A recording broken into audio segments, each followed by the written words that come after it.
Hello students, welcome to the GS Core Daily Current Affairs through MCQ. It's our initiative for the Prelims 2024. It's oriented for giving you more knowledge, concepts and skills through the MCQ so that it is useful for you in the Prelims. So I am Ashutosh and let's begin the session today's.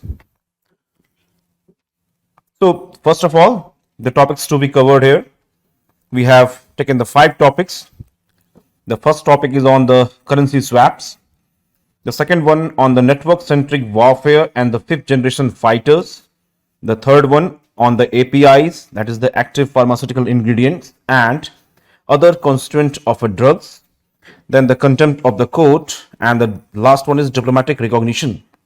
These 5 topics were in the news today, and based on the news, some concepts have been taken, and based on those underlying concepts, MCQs have been framed over which we will have the discussion now.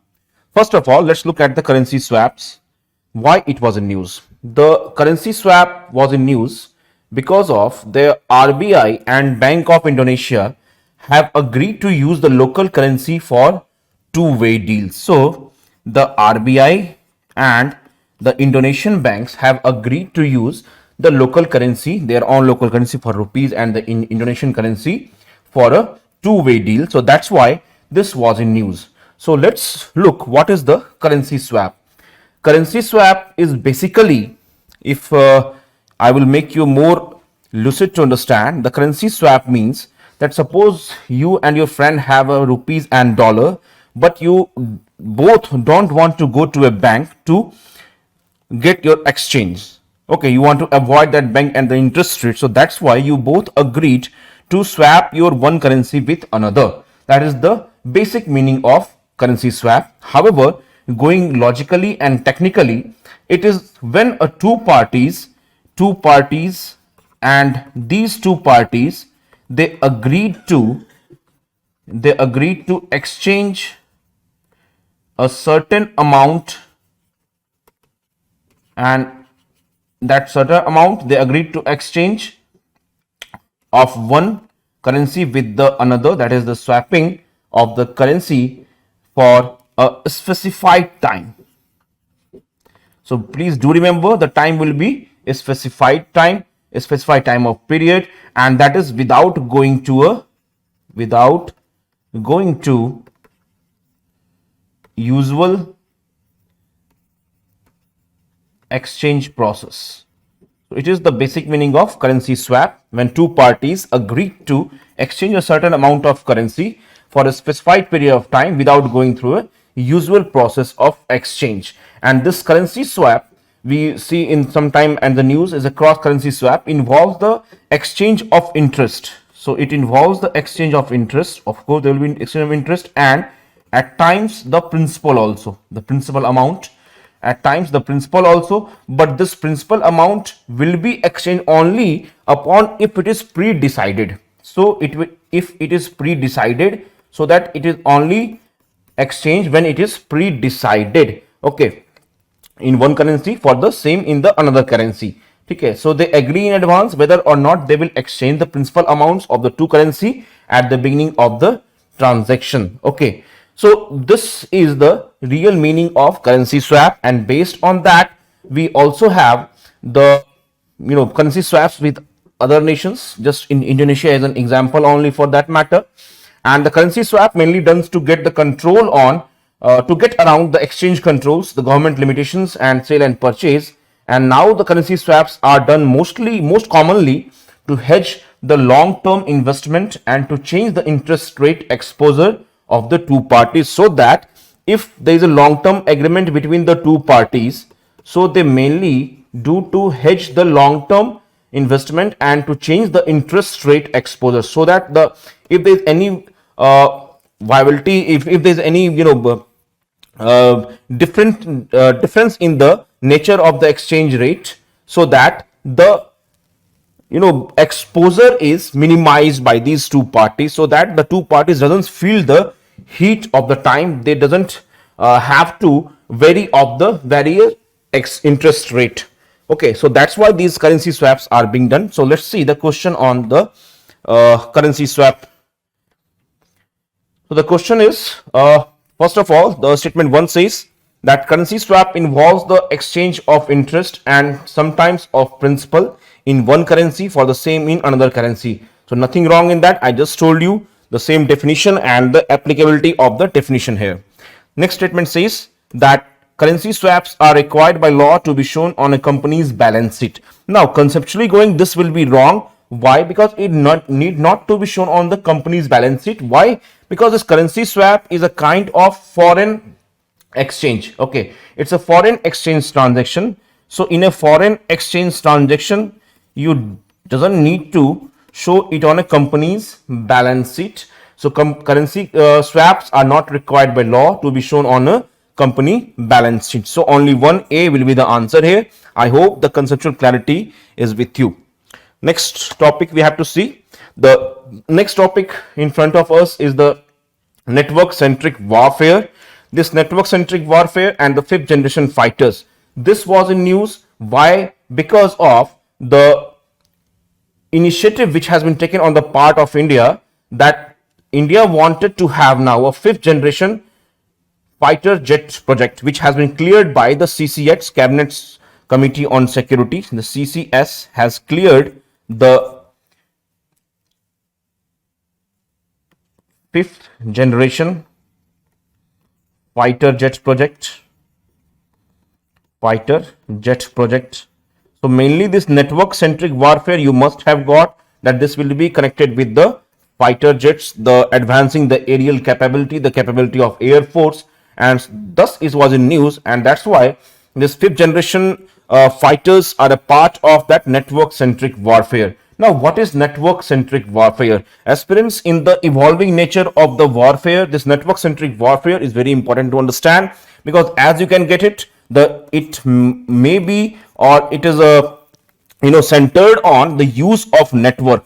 So use of network means there will be use of computers, there will be use of communication, there will be use of advanced stealth capability, advanced sensors, etc.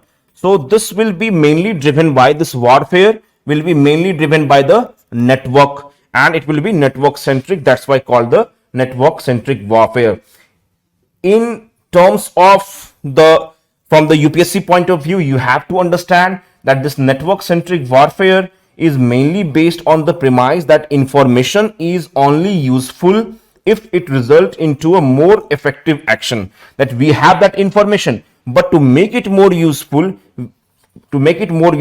if it has to be resulted into the more effective action, and that more effective action can be utilized into the warfare by having the precise information, and this precise information will help in the portability, will help in the swift action driven by the communication and sensors. Okay, this is called the network centric warfare. So this is the network centric warfare is the convergence of computers. Mainly it is the convergence of computers. Okay, and with the convergence of computers, the communication, as we have just discussed, and it provides the situational awareness. And with this situational awareness, it increased your combat capabilities. Okay, and this combat capabilities will be increased by the use of sensors, and this sensor will help in the precision fires. ठीक है, जो गोली छोड़ेंगे, जो बम तोप चलेंगे, बहुत ही precised होगा वो. तो that's why this network centric warfare mainly based on the idea of use of computers, and it is the convergence of computers communication to develop the situational awareness. Okay, with regard to the increase in the combat power, it will help in the increase in the combat power will be resulting from the use of networking, sensors, increase the speed of communication, and greater lethality. The self-synchronization will be increased. So this network-centric warfare is mainly defined as an information superiority enabled concept of operations that generates the combat power by networking sensors, decision makers, shooters to achieve shared awareness and a degree of self-synchronization. So that's why this is very important concept with regard to the UPSC prelims, that what is the network-centric warfare. Mainly it is the use of computer communication sensors by the convergence of these, and it provides the situational awareness and increase the combat capabilities. Okay, so this is the important information with regard to it. Now the use of this network-centric warfare is being by the fighter jets, which are like the Eurofighter jets, and the US have the fighter jet known as the Lockheed Martin F-22 Raptor. This is the US fighter jet which was entered into the service in 2005 with the US. So these are the combat ready 5th generation fighters, and they use the network centric warfare. ठीक है, India के पास अभी तक नहीं है. India doesn't have a network centric this 5th generation warfare. So that's why this cabinet committee on security has approved this project of 5th generation fighter jets. Okay, with these 5th generation fighter jets, of course there will be improvement in the maneuverability, stealth and the capability of the fighter jet. So let's see the question based on this. So the question here is, we have to consider the following statement about the network-centric warfare. So network-centric warfare aims to translate an information advantage enabled partly by information technology into a competitive advantage through the computer networking of dispersed forces. Correct one, nothing incorrect in that, as we know that it is mainly by the use of information which gives a competitive edge to the party, and it provides the dispersed forces a precise information, and it increases the combat capabilities. 5th generation fighters act as a node in the network-centric warfare. Correct statement. Statement number 3. India currently has 2 squadrons of Rafale which are a 5th generation fighter. India do have the squadrons of Rafale, but they are not the 5th generation fighters. They are the 4.5 generation fighters. Okay, so that's why if you see, our options will be that only 2 are correct statement here. Only 2 are correct. Rafale is not yet has the capability with regard to that, and Rafale is a 4.5 generation fighter aircraft. So India doesn't have it on 5th generation fighter, but now the project has been sanctioned. Okay, so let's see the next concept we have. The next concept for us is the APIs and the other constituents of the drugs. So what happened recently, there was a news that the active pharmaceutical ingredients which was not to be manufactured in India because there was a ban on the manufacturing. So India will now manufacture the penicillin G. Okay, so India will now manufacture the penicillin G. G is the active API here, and it is mainly used in the antibiotics. So there was a ban on the manufacture of penicillin G, and the ban was due to the production was stopped due to the procedure, due to the subsidy driven cheaper Chinese product which has flooded the market. India has a huge number and by volume and value both, and it is the one of the important pharma industry in the world. India has an important pharma industry in the world, and India has a good position with regard to that. Okay, so Indian pharma industry, if you know, is the third largest by volume, and the 14th one by value. Value means the value of money, and the volume means the production capacity. However, India's 19.1 US billion dollar is the worth of India's API manufacturing. Okay, we do import some of the APIs, but we are trying to develop our own, and that's why the penicillin G has been in news that it has been permitted to be manufactured by India again. So that's why this API and the other constituent of drugs were in news. So let's see what is the question behind first of all. Okay, so let's see the question based on the API. Okay, so first of all, let's see the statement 1 here, because this question is in the statement 1 and 2 form, and we have to see that it is the logical or the correct explanation for 2, 1 or not. So this is the design of this question. So first let's see the statement 1 here. APIs are primarily pharmacologically active components in a drug formulation responsible for its therapeutic effects. Yes, it is true. APIs, the active pharmaceutical ingredients, are the biologically active component, and these active components makes the drug work in our body. So this is the API which helps the drug to work in our body. Suppose we take any antibiotics, or in fact the Dolo 650 or any medicine, there will be API which help the drug to make to work in our body, and APIs are the biologically active component. Okay, that is clear to you. Now this penicillin G was used in the antibiotics, that has been clear to you. However, it was stopped. The production was stopped due to the subsidy driven cheaper Chinese APIs. So now Indian pharma industry is again going to build that, and in the drug formulation it is responsible for its therapeutic effects. Nothing wrong in this statement. So that's why you need to understand this point, that in a biological drug, the active ingredients, which is known as also the bulk process intermediates, the BPI, bulk process intermediate, and APIs are categorized into two, that is the synthetic API, and the other one will be the natural API. Okay, this is the conceptual understanding of the APIs.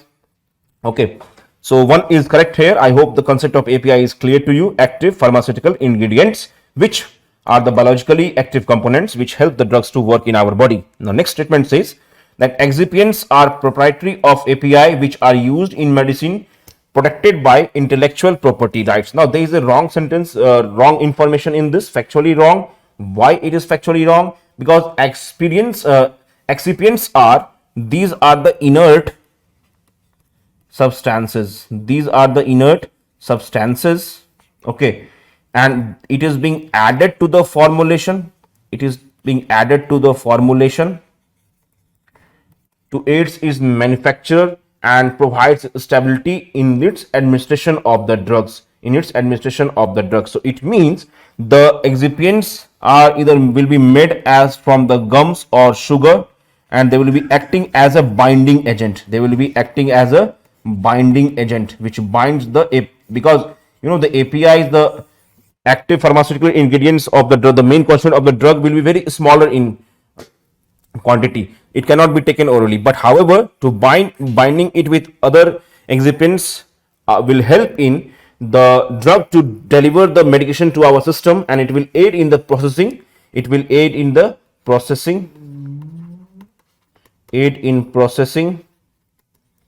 Providing the stability, the taste to the medicine, and also acting as a fillers by acting as a binding agent. So these are the binding agents or the fillers which helps to bind with the API, and it has a therapeutic benefits, mainly made from the gum and the sugar. It provides the taste to the medicine. Okay, so it is the conceptual clarity. However, it is incorrect because it is not protected by the IPRs, and are the proprietary API not, they are the inert one. So these are the inert substances added to the formulation to aid in its manufacture, stability or administration. So for us the answer would be here D, because statement 1 is correct but 2 is incorrect one. Okay, so 2 was incorrect, 1 was correct one here. So this was the conceptual and MCQ on API. Let's see the concept number 4. We have the contempt of court. The contempt of court was in news. Why? Because recently when the SBI was directed by the Supreme Court of India to furnish the information on electoral bonds, which has been declared as as the violation of the Constitution of India and its doctrine. So that's why the SBI was given the order to furnish the information. However, SBI sought more time, so Supreme Court will consider that the act of SBI shall be considered as a non-compliance with its order or not. So if it is non-compliance, it will be a contempt of court. So let's see the concept of contempt of court through a MCQ. Okay, basically this contempt of court has a constitutional background. If we look from the angle of Constitution of India, so in the Constitution of India, this contempt of court has been well defined in the Article 129, in under the Article 129 and 215. 129 for center and this is for the states. So the Supreme Court has a power for contempt of court in India. It is derived from the Article 129, which empowers the Supreme Court of India to punish for the contempt of its own. Okay, so it has the punishing power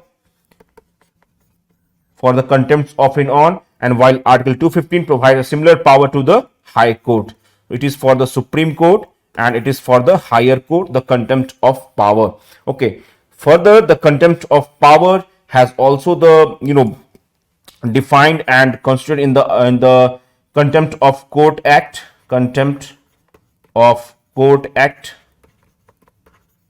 1971. In the Contempt of Court Act 1971, it has laid down the law relating to the contempt of court. It has a law relating to contempt of court. Okay, into contempt of court, and that's why it has well defined the constituents contempt and outlining the procedures and penalties for that contempt behavior. However, it depends on the Supreme Court of India and the higher courts to decide what constitutes the contempt in its own. For the benefit of legal purpose, the contempt has also been defined into civil and criminal. Civil and criminal contempt. Civil contempt means the contempt by which through words, actions, or not complying with the orders will constitute the civil contempt. Okay, and criminal contempt means the criminal intentions. If anyone criticizes the Supreme Court or higher court with a malified intention, so intention of malified is necessary. Malified means the bad intention, with a bad intention. So if anyone criticizes the Supreme Court or publishes anything which might appear as a slander, which might provocate the authority of the Supreme Court or its judges, will be constituting the contempt of court under the criminal contempt. Okay, so intention is most defining thing here. Okay, the intention shall be most defining thing, and that's why the criminal contempt involves actions that undermine the authority of dignity of the court. This contempt of court is very necessary to put the checks on the unwarranted criticism of the Supreme Court and higher court, the judiciary. Why? Because judiciary constitutes an important functionary of the organ of the government. So that's why organ of the state, I beg my pardon, organ of the state. So that's why this contempt of court was necessary. So that's the concept behind the contempt of court. So let's see the statements we have. Contempt of court is the offense of being disobedient to or disrespect toward the court of law. That is true, nothing wrong in that. It is the offense being disobedient. So whatever we have read, it's always the being disobedient. So SBI, if it fell to the Supreme Court that it is being disobedient to the orders of Supreme Court, it might be prosecuted under the Contempt of Court Act 1971 with the power given by the Article 129 and 215 respectively to the higher courts. The power to punish for contempt of court in India is derived from the Article 129. I told you, yes, and Article 215 of the Constitution, which grant the Supreme Court and the higher courts the power to punish for the contempt of themselves respectively. So 1 and 2 both are correct here. Third one, the Contempt of Court at 1971 provides for the punishment of contempt of court, including imprisonment or fine. So all these three statements are correct here. I hope the concept is clear to you. Now, last one, the last concept we have is the diplomatic recognition. So what happened with regard to this news? There was a news piece which appeared today that Indian team, the team of India, has recently met a Taliban foreign minister raising the questions on the recognition of Taliban government of India. So the Indian team, they have met with the Taliban foreign minister, which has given the speculation that India might recognize the Taliban government. Okay. So let's see the question based on that. So first of all, let's see the statement. I hope the concept will be discussed just right now. Okay, the recognition of the new government. So what happened here?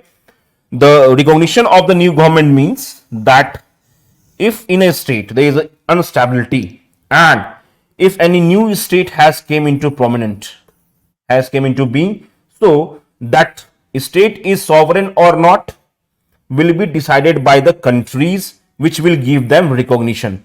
So the new state will be recognized by the other international countries. New recognition, okay? The recognition of new state. In terms of the diplomatic recognition, the term may refer to the procedure by which a new state is formally accepted by the other state as a member of the international community,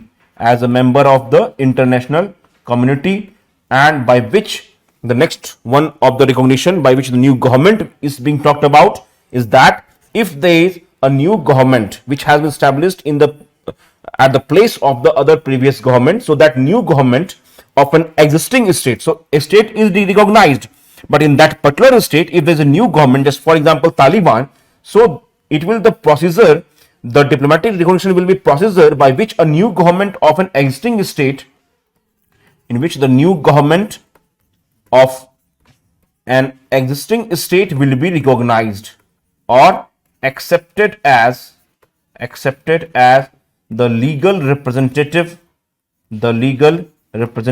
of that state. So for example, if the India, China, etc., these countries accept the Taliban as a legal representative of that state, so Taliban will be officially be recognized country, okay, recognized representative of that state. Okay, so this is the concept involved here. So let's see the statements here. The recognition of the new government merely involves the determination of that particular organized group that is to be accepted as having the right to speak in the name of the state, true, without raising any issue of legal personality of that state. So in that regard, this option seems to be correct. Why it is being correct? Because this is what we are just talked about. This new government has the right to speak in the name of that state, and it is being accepted, so that the right has been acquired to that state. So one is here correct one. Next statement, number 2, the Taliban government of Afghanistan is recognized by India as the legitimate government of Afghanistan. No, it is incorrect. Till date, not only India, but no country has officially recognized the Taliban. No country has officially recognized Taliban. Okay, not only India, but no country has officially recognized the Taliban. However, some countries like China, they have kept their embassies. China have opened the embassies, and they have accredited the Taliban diplomats.